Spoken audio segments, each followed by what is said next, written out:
Thank you for joining Wars of the Rosies as we continue with Part 10, Lesson 9, The Illuminated Faith, Mystical Interpretation of the Gospel of St. John by R. Swinburne Clymer.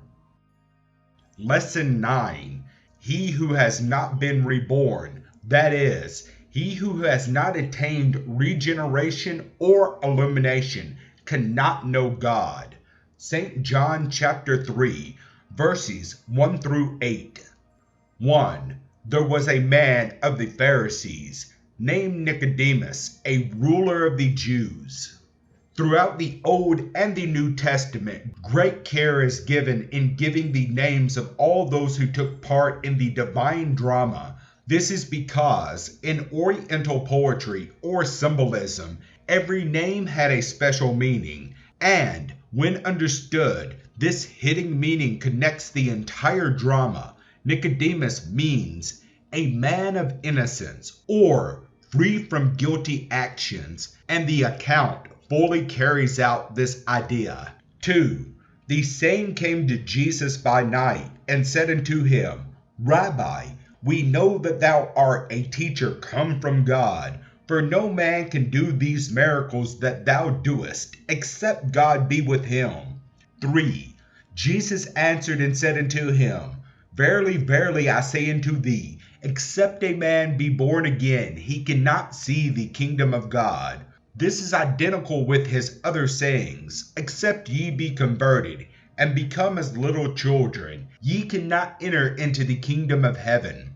Blessed and holy is he that hath part in the first resurrection. On such the second death hath no power. In order to be born again, we must first be converted. To be converted means to free ourselves from the desires of the flesh and to encourage the desires of the heart, or desires that belong to the soul. Conversion means change from a lower estate to a higher. It cannot mean the change from a higher to the lower. That would be retrogression. To have become converted means that the mind has become awakened to higher interest and has found that the desires of the flesh, material pleasures and works, no longer satisfy.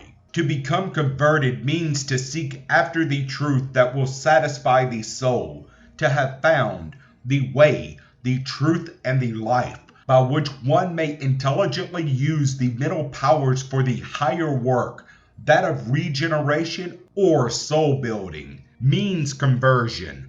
But conversion is not the same thing as regeneration or being born again. Rather, it is the path that leads to rebirth. To be born again, in the sense of regeneration, refers to the process of developing or building the soul through conscious use of mental powers intelligently applied in that specific direction and to that specific end. It refers to the great change when the divine spark of the soul within man has become the Christ child.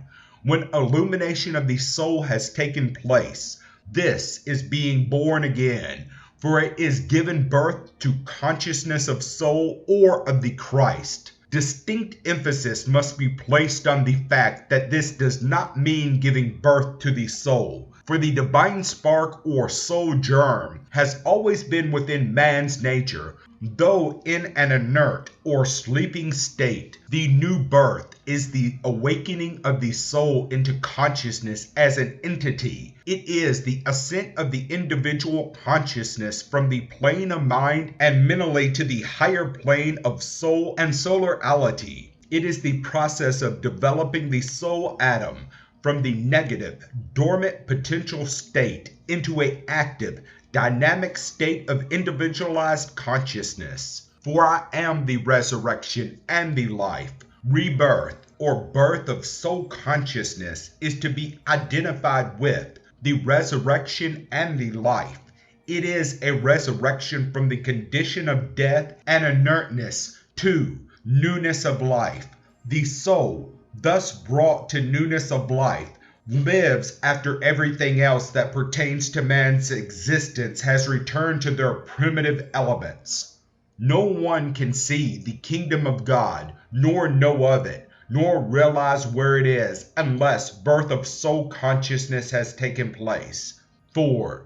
Nicodemus saith unto him, How can a man be born again when he is old? Can he enter the second time into his mother's womb and be born? Nicodemus did not understand the meaning of Jesus' words. He thought Jesus had reference to the body. In a sense, it is even true that the body must be reborn, for before soul consciousness or illumination can take place, the body, which is the temple of the living God, wherein the soul must find heaven, must be completely changed through holy desires, thoughts, and through a specific mode of living. This brings about a rebirth of every atom of the body, without the necessity, however, of being born again of woman. Even this Nicodemus could not understand, for he had knowledge only of the one mortal life. 5. Jesus answered, Verily, verily, I say unto thee, except a man be born of water and of spirit, he cannot enter into the kingdom of God. In the light of this verse, we must consider man as being born 3 times. The first is when he comes forth into the world from the womb of his mother. This is the birth of the body, which carries with it the divine spark which is to become the illuminated soul, or Son of God.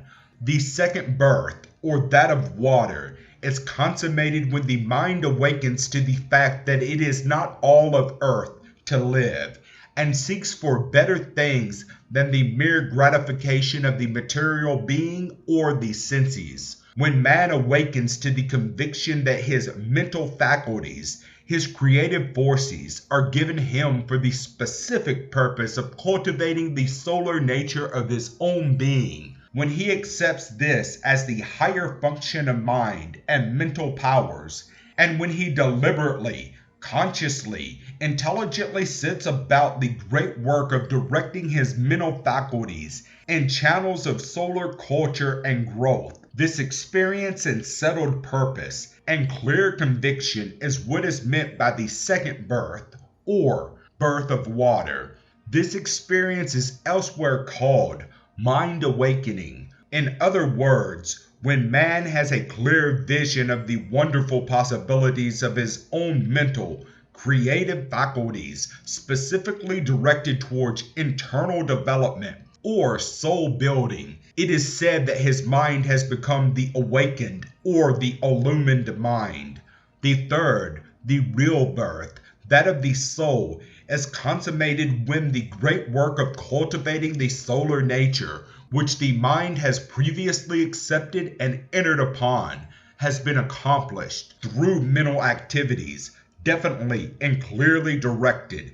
The awakened mind has made such conditions in its own thought world, its own realm of causation, that the soul has passed from a potential, non-conscious, non-individualized state of existence into a dynamic, conscious, individualized state of being. The man has reached soul consciousness. Illumination of soul has taken place. He has attained the Christ consciousness. It is then that he sees God, and that he enters into the kingdom of heaven, for the resurrection has taken place. Like Jesus, he can now say, I am he that liveth and was dead. This is the true rebirth, for it is regeneration, change of heart, rising from death to life. 6. That which is born of flesh is flesh, and that which is born of spirit is spirit. There is a natural body, which is Adam. It is of the flesh. It is that which is born of Mother Earth. Then there is that which is born of the Spirit. This can come only through regeneration.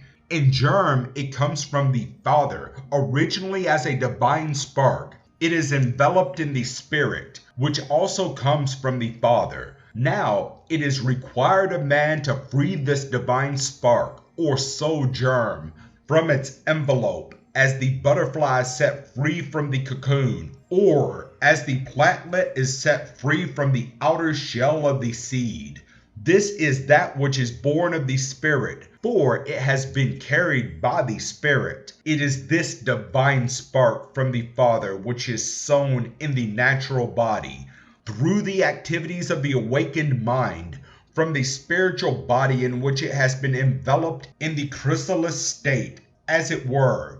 The divine spark is brought forth, a conscious soul, in the image of the Father, an individualized entity, to sit on the right hand of the Father.